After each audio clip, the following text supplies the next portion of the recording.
Uruguay versus Portugal, Uruguay versus Corea del Sur y Uruguay versus Ghana. Viejos recuerdos comienzan a aparecer y en esta pequeña serie que estamos haciendo antes de que empiece el Mundial, analizando a las 4 selecciones de Conmebol, de las cuales les voy avisando vamos a seguir su camino paso a paso en lo que duren en Qatar 2022, esta vez le toca el turno a Uruguay.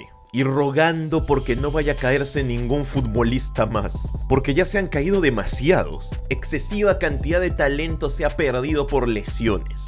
Incluso lesiones de jugadores que ya estaban convocados y se lesionaron entrenando. Aquella persona cabeza pensante que se le ocurrió que era buena idea hacer el Mundial a mitad de la temporada europea en Qatar, espero que te quedes sin trabajo. Pero bueno, si a mí me preguntan, 2022 nunca pasó, pero el Mundial es otra cosa. 26 jugadores, 26 soñadores. ¿Se han dado cuenta que cada vez que hablamos de Uruguay en el Mundial siempre decimos que son un buen equipo, pero creo que nunca los dimensionamos como debería ser? ¿Has pensado cómo se sentiría tener todo el poder, la información en la palma de tu mano? Pues con OneFootball es posible. ¿Cómo? OneFootball. Y es que si lo tuyo es seguir la información de tus equipos y ligas favoritas, para que la aplicación te avise incluso cuando pase algo importante y no te pierdas de nada, lo único que tienes que hacer es bajarte OneFootball. Es totalmente gratis y nuestro link de descarga gratuito está abajo en la primera línea de la descripción. Puedes tenerlo tanto en dispositivos Android como en iOS. Se habla mucho de Brasil, se habla mucho de Argentina, de la escaloneta, pero a Uruguay siempre lo dejan un poquito de lado, cuando tranquilamente, y se los digo totalmente en serio, jugador por jugador, podríamos estar ante una de las mejores generaciones de la historia de Uruguay, comparable con la selección argentina actual. Con Brasil no, eso ya son otros niveles. Pero échale un ojo nada más a la convocatoria, por decir unos nombres: Darwin Núñez, Fede Valverde, Ronald Araujo, Rodrigo Bentancur, Luis Suárez y Cavani, de Arrascaeta, jugadores nuevos que han aparecido hace muy poco como Facundo Pelistri. Creo que sería faltar a la verdad si les digo que para mí no es una tremenda selección que ha podido armar Uruguay. Josema Jiménez en la defensa, y ya ni siquiera alcanza como para que Muslera siga siendo titular. De hecho, este va a ser el primer mundial en muchos donde el titular va a ser otro arquero en Uruguay, Rochet. Si me preguntan por los dos jugadores que yo considero que tienen el mayor nivel en esta selección, uno de todas maneras es Fede Valverde. ¿Quién diría hace algunos años el nivel que Valverde alcanzaría en 2022? Incluso hay gente que lo está tachando como el mejor mediocampista del mundo. Palabras mayores. Por encima de muchos otros. Obvio, estamos hablando de estado de forma actual. En general, seguramente hay mediocampistas que pueden hacer más cosas que Valverde, pero esta temporada es bien complicado encontrar un jugador de medio campo que lo esté haciendo mejor que él. Y la otra gran estrella por nivel de juego actual es Darwin Núñez, en el Liverpool, que todos dijeron: ¿qué está haciendo el Liverpool contratando a un uruguayo random que no conoce nadie? Un montón de artículos nefastos de gente que no tiene ni la más mínima idea de fútbol se publicaron en la prensa europea en la pretemporada. No seas nabo. Ubicate en el mundo en el que vivís.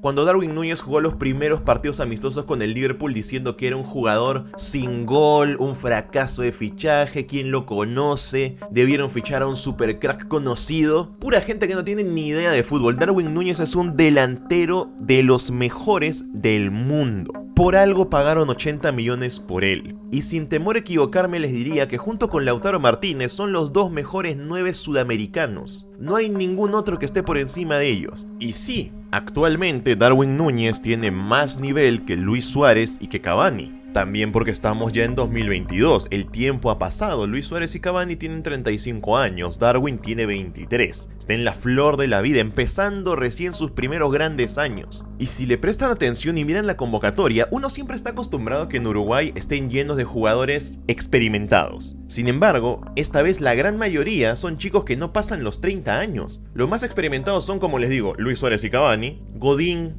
Coates, Cáceres y los arqueros suplentes. El resto son todos jugadores que les queda todavía 1 o 2 mundiales más por delante. Estamos hablando de una de las generaciones de futbolistas uruguayos no solamente más variadas que hay, sino también una de las más prometedoras. Mira nada más futbolistas como por ejemplo Facundo Pelistri, 20 años. Lo hicieron titular en las eliminatorias casi al final, porque si no se acuerdan, Uruguay, cuando estaba en las eliminatorias, se llegó a hablar muy seriamente de que se iban a quedar fuera del Mundial. Pero llegó Diego Alonso, el nuevo entrenador, e hizo renacer al equipo. Con la misma alineación, 4-4-2, solo que ya sin Tavares. Es la primera vez que vamos a ver a Uruguay sin él, y probablemente sea un poco raro, pero el cambio a Uruguay le ha venido muy bien. Jóvenes que ahora tienen oportunidad: Facundo Pelistri, Facundo Torres, Darwin Núñez, que también es joven por si acaso, Federico Valverde, Ronald Araujo. Y por primera vez estamos hablando, después de tantos años, una generación de selección uruguaya que no depende de las grandes estrellas del pasado. Esa era una de las mayores preocupaciones que había con Uruguay. ¿Qué vamos a hacer el día que no esté Suárez, que no esté Cavani, que no esté Godín?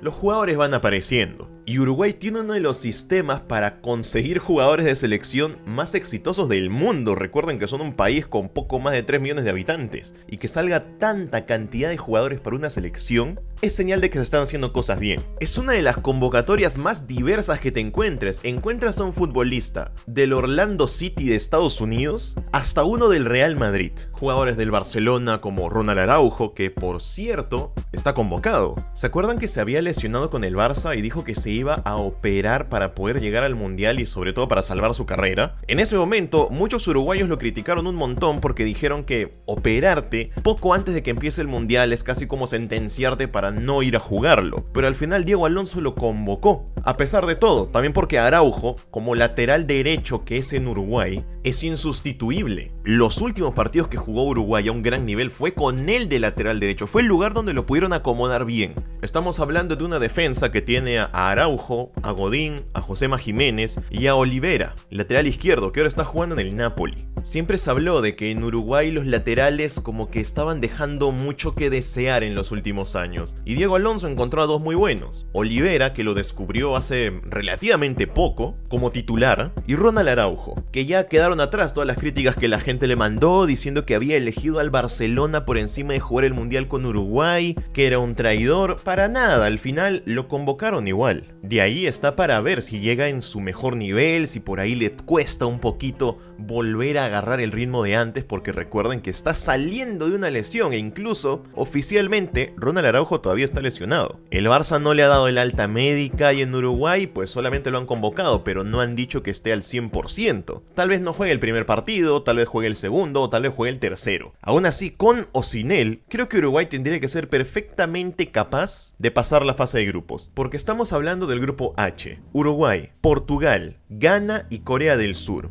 Al ojo nada más, todos diríamos Uruguay y Portugal son los que tienen que pasar. La cosa aquí es que para Uruguay yo creo que no bastaría únicamente con pasar la fase de grupos. Si es que quieren llegar lejos en el Mundial, tienen que pasar la fase de grupos, pero intentar pasar en el primer lugar. Pasando en primer lugar te aseguras jugar contra un segundo lugar de grupo en los octavos de final, y eso puede ser determinante para ver si te vas a la primera cuando ya llegue la eliminación directa, o si tienes por ahí una chance de llegar a cuartos, semifinales o incluso la final. Yo les digo, para mí Uruguay tiene todo para poder ser una de las grandes sorpresas del Mundial. Para algunos no sería sorpresa porque Uruguay ya es una selección grande y tiene muy buenos jugadores, pero en comparación a los otros les hablo. Todo el mundo, como les dije, habla de Argentina, habla de Brasil, hablan de Alemania, de Francia, de Holanda, pero de Uruguay no se habla mucho.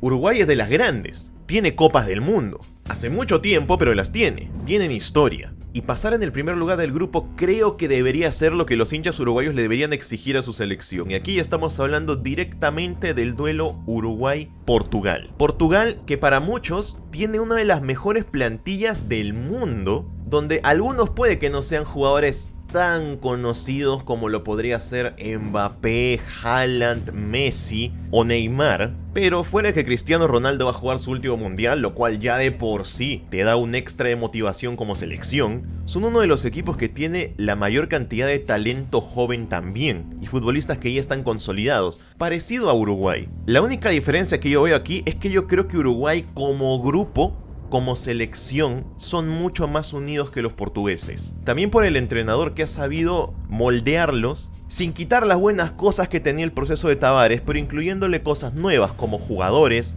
convocados diferentes, pero el estilo de por sí sigue siendo muy parecido. En un 1 contra 1, que va a ser prácticamente un duelo por ver quién va a ser el primer lugar y quién el segundo, a menos que aparezca por ahí Corea del Sur pegando la sorpresa, ese duelo Uruguay-Portugal va a definir seguramente el camino que Uruguay va a seguir en el resto del mundial. Un primer lugar asegurado les puede dar la posibilidad de llegar lejísimos. Un segundo lugar, como le pasó a Argentina por ejemplo en Rusia, que por quedar segundos se fueron a jugar con Francia y los eliminaron, podría complicar las cosas. Uruguay puede dar el nivel, y de hecho ya lo dan, y creo que deberíamos mirarlos con mucha más expectativa de la que se tiene.